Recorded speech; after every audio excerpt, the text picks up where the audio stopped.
Assalamualaikum to all. Today the lecture topic is about research proposal कि हमने किस तरीके से अब अपना रिसर्च प्रपोजल बनाना है, उसके अंदर कौन कौन सी चीज़ें इंक्लूड करनी है और उनको इंक्लूड करने का मतलब क्या प्रोसीजर है, इसको आज हम डिस्कस करेंगे। तो लेक्चर को स्टार्ट करने से पहले अभी तक जिन लोगों ने मेरे चैनल को सब्सक्राइब नहीं किया उन सबसे रिक्वेस्ट है कि वह मेरे चैनल को सब्सक्राइब कर दें और बेल आइकॉन को भी क्लिक कर दें ताकि हम लोग रोज़ रोज़ मिलते रहें और एक दूसरे की नॉलेज को इंक्रीज कर सकें। चलते हैं लेक्चर की तरफ। What is a research proposal? Research proposal is an overall plan, scheme, structure, and strategy designed to obtain answers to the research questions or problems that constitute your research or project. Research proposal जो है वो एक plan होता है। अब जब आपने सारी की सारी जो है वो अपनी प्लानिंग कर ली, ठीक है, अब आपने वो प्लानिंग जो है वो लिखनी है, लोगों को बतानी है कि वो हम किस तरीके से ये काम कर रहे हैं, ठीक है। वो एक स्कीम होती है, एक स्ट्रक्चर और स्ट्रेटजी है जो हम शेयर करते हैं लोगों के साथ कि हमने किस तरीके से अपने जो रिसर्च क्वेश्चंस हैं या रिसर्च प्रॉब्लम्स हैं उनके आंसर्स को किस तरीके से फाइंड करना है, उसके लिए हमने क्या क्या काम कर लिए हैं और इसके अलावा हमें क्या क्या काम रह गए हैं, हम ये सारी चीज़ें जो है रिसर्च प्रपोजल में बताते हैं। तो रिसर्च प्रपोजल जो है वो सुपरवाइज़र को या जो दूसरे लोग होते हैं उसको ये इंफॉर्मेशन प्रोवाइड करता है कि हम लोग क्या काम करना चाह रहे हैं और हमारे क्या प्लान है कि हमने किस तरीके से जो है अपने क्वेश्चन जो के आंसर्स को फाइंड करना है और हमने इन सारी इन्वेस्टिगेशन को करने के लिए किन किन स्ट्रेटजीज को सिलेक्ट करना है। तो ये हमारा होता है एक रिसर्च प्रपोजल, जो हमारे पास एक कंप्लीट प्लान होता है हमारी रिसर्च का कि हमने क्या क्या काम करना है, स्टेप बाय स्टेप जो है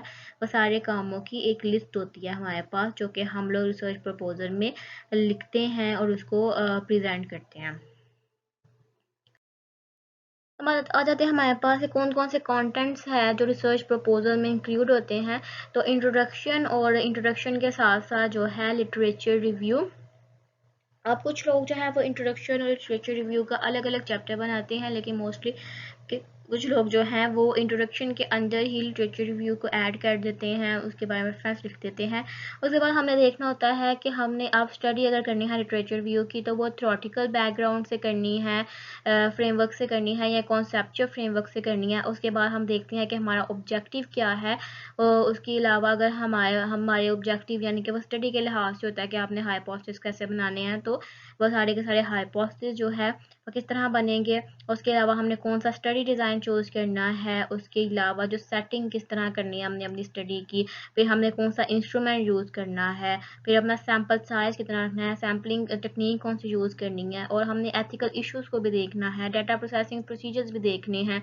फिर अपने मतलब हम जो रिसर्च प्रपोजल होता है उसके अंदर ऑलमोस्ट सारी की सारी स्टडी कर लेते हैं। हम लिटरेचर, इंट्रोडक्शन, अब्स्ट्रैक्ट, सारा मेथडोलॉजी सब कुछ बता देते हैं। अपना एक क्वेश्चनियर जो है अगर हमने यूज़ करना है या कोई भी हमारा जो वे है जिसे हमने रिसर्च इंस्ट्रूमेंट की तरह यूज़ करना है, हम उसको भी बना लेते हैं। सिर्फ हम डाटा कलेक्शन रहने देते हैं और उसके अलावा एनालिसिस को रहने देते हैं, ठीक है। बाकी हम सारे का सारा जो है रिसर्च प्रपोजल में ओवरऑल हर चीज़ जो है बना के लिख लेते हैं, तो ताकि वो प्रेजेंट करते हैं, ठीक है, प्रेजेंटेशन के थ्रू कर लें या वैसे अपने सुपरवाइजर को जाकर दिखा सकते हैं।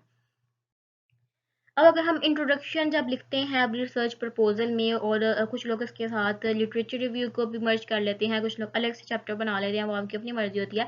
तो क्या चीज़ें इस पर इंक्लूड होती हैं, इसके अंदर इंक्लूड होती है कि हम एक ओवरऑल जो अपना मेन एरिया है स्टडी का उसको उस पर रोशनी डालें। उसके बाद उसके देखें कि भाई कौन कौन सी इसकी हिस्टोरिकल पर्सपेक्टिव हैं हमारे टॉपिक के, ठीक है। क्या क्या इसमें डेवलपमेंट्स हुई हैं या क्या इसकी हिस्ट्री रही है और क्या मतलब कितने परसेंट तक ये पहले था और अब कितने परसेंट है, उन सारी चीज़ों को हम लोग डिस्कस करते हैं। फिर हम देखते हैं अगर हम लिटरेचर की बात करें कि देखते हैं कि भाई किन लोगों ने पहले इस पर स्टडी कर ली हुई है और कौन से लोग जो हैं वो अब कर रहे हैं, और मतलब रिसेंटली जो स्टडीज़ होती हैं हम उनको मेंशन करते हैं कि भाई उनका क्या पॉइंट ऑफ व्यू था और क्या कहना चाह रहे थे इसके बारे में। तो ये सारी चीज़ें जो है वो इंट्रोडक्शन लिटरेचर में आती हैं, जिसके अंदर हम साइटेशंस देकर उसको लिखते हैं प्रॉपर वे में। और लोगों की जो आर्टिकल्स होते हैं हम आर्टिकल्स में से डाटा लेते हैं और उनको लिखते हैं, ठीक है। इसमें इंट्रोडक्शन में हम, और लिटरेचर में हम ये सारी चीज़ें जो है मेंशन करते हैं कि हमारे 2 से 3 पेजेस जो हैं वो अब अगर हम एक एग्जांपल देख लें, तो अगर हम एग्जांपल देखें कि हम ये प्लान कर रहे हैं कि हम रिलेशनशिप देखें एकेडमिक अचीवमेंट का और सोशल इन्वायरमेंट का, तो इसके अंदर कौन कौन से टॉपिक्स जो है इंट्रोडक्शन में और लिटरेचर में आएंगे। हम देखेंगे कि जो एजुकेशन का रोल है हमारी सोसाइटी में वो क्या है, ठीक है। सबसे पहले ये देखेंगे, फिर देखेंगे कि कौन कौन सी मेजर चेंजेस जो हैं एजुकेशन में वो क्या हैं, कौन कौन से फैक्टर्स हैं जो इफ़ेक्ट कर रहे होते हैं स्टूडेंट्स की एटीट्यूड को टुवर्ड्स एजुकेशन। उसके अलावा हम देखेंगे कि कितने परसेंट एजुकेशन जो है हमारी कंट्री में यानी पाकिस्तान में इंक्रीज़ हो गई है या कितनी ज़्यादा अवेयरनेस जो है आई है। या उसके अलावा हम देखेंगे कि कितने ज़्यादा एजुकेशनल वैल्यूज़ आ गई हैं या कौन कौन से कोर्सेज आ गए हैं जो एडवांस जो आ गए हैं, जो आजकल सोशल इन्वायरमेंट के रिलेटेड भी हैं, जो एकेडमिक अचीवमेंट भी बहुत ज़्यादा लोग जो है उससे कर रहे हैं। इन सारी चीज़ों को हम लोग स्टडी करेंगे डिटेल में और उसके बाद उसको लिखेंगे, मेंशन करेंगे। इनके बारे में हम आर्टिकल्स भी देखेंगे, उनको भी देख कर उनको अपने लिटरेचर में मेंशन करेंगे। उसके बाद आती है प्रॉब्लम। अब हमने लिटरेचर पढ़ लिया, अब हमने प्रॉब्लम को किस तरह फॉर्मुलेट करना है। तो ये एक ब्रॉड इंट्रोडक्शन होता है हमारी स्टडी का कि हमने अब अपनी प्रॉब्लम को फॉर्मुलेट करना है। इस पे इसको आप किस तरीके से फॉर्मुलेट किया जाए। आपने लिटरेचर पढ़ लिया, मैं देखा कि भाई आपने किस किस तरह से लोगों ने क्या क्या काम किया हुआ है, तब आपने एक अपना जो है वो बनाना है, अपनी स्टडी डिज़ाइन बनाना है। तो उसको आप क्या करोगे, तो आपने उस प्रॉब्लम सारे लिटरेचर से अपनी जो रिसर्च प्रॉब्लम है वो देखनी है कि भाई पहले क्या स्टडी होगी भी और अब हम क्या इसके अंदर न्यू इन्वेंशन कर सकते हैं, क्या एक नया टॉपिक जो है उस पर स्टडी की जा सकती है। तो वो हम सारा देखते हैं, तो वो हमारी प्रॉब्लम होती है। उसके बाद अगर हम प्रॉब्लम की एग्जांपल ले, तो हमारी प्रॉब्लम ये हो सकती है कि हम लोग what theories have been developed to explain the relationship between academic achievement social environment. तो हम देखना चाहते हैं कि भाई कौन कौन सी ऐसी थ्योरीज हैं जो कि रिलेशनशिप को बता रही हैं एकेडमिक अचीवमेंट और सोशल एनवायरनमेंट की। उसके अलावा बहुत सी थ्योरीज आ जाती हैं, स्टडीज आ जाती हैं, बहुत से रिसर्च आर्टिकल्स आ जाते हैं जिनको हम पढ़कर अपनी प्रॉब्लम को फॉर्मुलेट कर सकते हैं। जैसे हमने पहले बात की कि लिटरेचर पढ़ के हम अपनी प्रॉब्लम को फॉर्मुलेट करते हैं। फिर हम अगर हमने फॉर एग्जांपल देखना ही है कि relationship between academic achievement and हम हो सकता है कि हम अगर जब हम स्टडी कर रहे हैं तो हम सोशल इन्वायरमेंट की जगह कोई एक मेन जो है अपना वेरिएबल रख लें कि भाई किस चीज़ के साथ हमने इसको कंपेयर करना है, ठीक है। तो वो हम सिलेक्ट कर सकते हैं लिटरेचर से। उसके बाद हमने ऑब्जेक्टिव देखने होते हैं अपनी स्टडी की। अगर ऑब्जेक्टिव क्या होता है, ऑब्जेक्टिव में हम लोग क्या देखते हैं कि किस तरीके से हमने ये सारी चीज़ें जो है वो डिटरमाइन करनी है। हमारा मेन ऑब्जेक्टिव क्या है, उस मेन ऑब्जेक्टिव में हमारे सब ऑब्जेक्टिव जो हैं वो क्या हैं, ये चीज़ हमें देखनी होती है। तो ऑब्जेक्टिव जो होता है मेन, अगर हमने एकेडमिक अचीवमेंट और सोशल इन्वायरमेंट की बात की, तो हम क्या है हमारा ऑब्जेक्टिव के टू एग्जाम की रिलेशनशिप बिटवीन एकेडमिक अचीवमेंट और सोशल इन्वायरमेंट। अब इसमें से 7 ऑब्जेक्टिव्स क्या आ जाएंगे कि हम फाइंड करना चाहते हैं relationship if any between self esteem and students academic achievement at school.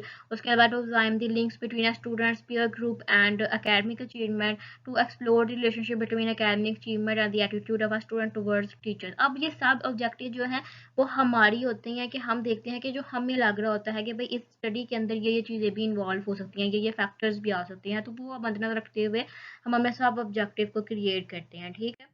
उसके बाद हमने हाइपोथेसिस बनाने होते हैं। हाइपोथेसिस जो होते हैं ये बनाने इतने ज़रूरी नहीं होते, ठीक है। ये कुछ स्टडीज़ में होते हैं ज़रूरी, कुछ स्टडीज़ में ज़रूरी नहीं होते। तो आप उसके अंदर बहुत सी हाइपोथेसिस भी बना सकती हैं, आप एक हाइपोथेसिस बना सकते हैं, ये आप पर डिपेंड कर रही होती है चीज़, ठीक।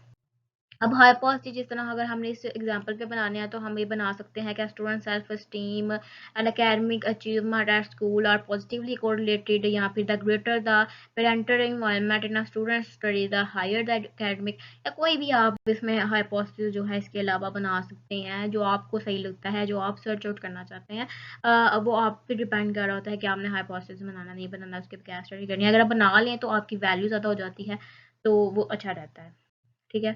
अब स्टडी डिज़ाइन आपने कौन सा लगाना। अब आपको नहीं पता कि आपने अपने स्टडी स्टार्ट कर लिया, अब आपने अब स्टडी के लिहाज से देखना है कि आपने कौन सा स्टडी डिज़ाइन जो है उसको चूज़ करना है, क्रॉस सेक्शनल लेना है, कौन सा लेना है, पैनल स्टडीज़ करनी है, उसके अलावा ब्लाइंड स्टडी करनी है, कौन सी स्टडी करनी है आपने, वो आप पर होता है कि आपने कौन सा स्टडी डिज़ाइन आप चूज़ करना है। तो वो स्टडी डिज़ाइन है, तो आपने उस स्टडी डिज़ाइन को यूज़ करते हुए अपना कौन सा रिसर्च इंस्ट्रूमेंट बनाना है और किस तरीके से उसको कलेक्ट करना है अपना डाटा, ये आप सिलेक्ट करते हैं अपने टॉपिक के अकॉर्डिंग। फिर हम लोग देखते हैं कि हमारी कम्युनिटी क्या है, उसका साइज़ क्या है, कि हमारी पॉपुलेशन क्या है, और हम उस पॉपुलेशन में से किस तरीके से सैंपल सेलेक्ट कर सकते हैं। हम ये सोचते हैं, अपनी सेटिंग करते हैं कि हमें क्या क्या प्रॉब्लम्स आ सकती हैं और हमारे लिए कौन सी चीज़ ज़्यादा सूटेबल है। ठीक है, ये सारी चीज़ हम लोग सोचते हैं कि हमने पॉपुलेशन अपनी क्या रखनी है इसमें। उसके बाद हमने मेजरमेंट प्रोसीजर्स देखते हैं कि हमने कौन सा यूज़ करना है, हमने ऑब्जर्वेशन मेथड यूज़ करना है, इंटरव्यू मेथड यूज़ करना है, या क्वेश्चन यूज़ करना है अपनी स्टडी को कैरी ऑन करने के लिए। तो वो इंस्ट्रूमेंट हम लोग सोचते हैं, ये जो इंस्ट्रूमेंट होता है इससे हम अपने ऑब्जेक्टिव तक पहुंचते हैं, मेन ऑब्जेक्टिव तक पहुंचते हैं, और अपने एक रिसर्च क्वेश्चन को फुलफिल करने के लिए काम करते हैं। तो उस पर हम सैम्पलिंग करते हैं कि भाई हम सैम्पलिंग करना चाहते हैं कि भाई कौन सी पॉपुलेशन हमें सेलेक्ट करनी है या क्या करना है, कौन सा साइज़ लेना है, कौन सी प्लानिंग करनी है, किस तरीके से हम क्या सैम्पल साइज़ निकालेंगे, कौन सा सैम्पलिंग टेक्निक को यूज़ करते हुए हम लोग करेंगे। ये सारी चीज़ें जो है इंक्लूड हो जाती हैं। ठीक है, अब जैसे हमने इस स्कूल में एग्जाम्पलिंग की हमने देख ली थी, तो हमें कहा भाई इतने ज़्यादा स्कूल्स हैं तो हम उसको स्टडी नहीं कर सकते, तो हम सिर्फ कोटा सैम्पलिंग के ज़रिए जो है वो उसको स्टडी कर सकते हैं। अगर कोटा सैम्पलिंग के आपने डिटेल लेक्चर लेना है तो वो प्ले लिस्ट में जाकर आप नॉन प्रोबेबिलिटी सैम्पलिंग टेक्निक में ले सकते हैं, और मैं इसको डिस्क्रिप्शन में भी ऐड कर दूँगी। उसके अलावा हमने एंड पे आगे सबसे डाटा एनालिसिस करते हैं कि हम सारे का सारा जो डाटा है उस पर एनालिसिस करते हैं। अगर इस पे मैंने डिटेल लेक्चर्स जो हैं हर टॉपिक पे डिटेल लेक्चर्स जो हैं वो प्लेलिस्ट में पड़े हुए हैं, मैं डिस्क्रिप्शन में भी उनको ऐड कर दूंगी अगर आपने देखने हैं तो। उसको हम करेंगे सिर्फ एनालिसिस ऑफ डाटा पे। हम इन फ्यूचर जो है अब अपनी बनाएंगे वीडियोस बनाएंगे, उसको अपलोड करेंगे, बाकी जितने भी कंटेंट गुजर चुके हैं इस रिसर्च प्रपोजल पे उस पर डिटेल कौन से स्टडी डिज़ाइन होगी, रिसर्च होगी, problem, hypothesis, each and every one पे डिटेल बनी हुई है, वीडियोस हैं। मैं उनका लिंक जो है डिस्क्रिप्शन में भी ऐड कर दूँगी, आप वहाँ से जाकर भी देख सकते हैं, आप मेरे चैनल पे जाकर प्ले लिस्ट ओपन करके भी देख सकते हैं, तो वहाँ से जाकर डिटेल देखिए। आज मैंने सिर्फ उनका एक ओवरव्यू दिया है कि कौन कौन सी चीज़ें जो हैं वो मेन हमें रिसर्च डिज़ाइन में ऐड करनी पड़ती है, कौन सी रिपोर्ट जो है वो हमें बनानी पड़ती है। तो ये जो हमारा स्ट्रक्चर आ जाता है रिपोर्ट का, उसके अंदर हम इंट्रोडक्शन ऐड करते हैं और लिटरेचर ऐड करते हैं, फिर स्टडी पॉपुलेशन ऐड करते हैं, फिर अभी टारगेट पॉपुलेशन होगी, फिर हम देखते हैं कि कौन कौन से हमारे वेरिएबल्स हैं, क्या ऑब्जेक्टिव हैं, उसके अंदर हमने क्या मेन चीज़ें जो है वो ऐड करनी है, और एंड पे हम उसका कंक्लूजन वगैरह जो है वो दे देते हैं। ठीक है, तो ये हमारा रिसर्च प्रपोजल में है। उसके बाद हम लोग जो है अपना डाटा कलेक्शन करते हैं और अपना डाटा एनालिसिस जो है वो स्टार्ट करते हैं। ठीक है, तो जो अगर जिन लोगों को मेरे लेक्चर में थोड़ी बहुत कमी पेशी लगी है, क्योंकि आज मैंने इतना क्लियरली नहीं एक्सप्लेन किया, क्योंकि ऑलरेडी वही चीज़ बार बार एक्सप्लेन करने से वो एक रिदम ही ख़त्म हो जाता है। तो जिन लोगों ने अभी तक मेरी वीडियोस नहीं देखी, वो डिस्क्रिप्शन में जाके उनका लिंक है वहाँ से देख सकते हैं। उसके अलावा वो मेरे चैनल पर विज़िट कर सकते हैं, वहाँ से देख सकते हैं डिटेल वीडियोस, और अगर कोई भी क्यूरीज हैं तो वो मुझे मैसेज कर सकते हैं। सो लास्ट वन में आ जाते हैं हमारे पास प्रॉब्लम एंड लिमिटेशंस को भी हमें डिस्कस किया हुआ है, और वहाँ से जाके देख सकते हैं इसको कि कौन कौन सी प्रॉब्लम्स आपको फेस करनी पड़ती है, क्योंकि मैंने कहा था कि हर रिसर्च क्वेश्चन के अंदर कोई ना कोई प्रॉब्लम जो है वो ज़रूर होती है, तो वो प्रॉब्लम हम लोग डिस्कस करते हैं। Thank you for watching my videos and please don't forget to subscribe my channel.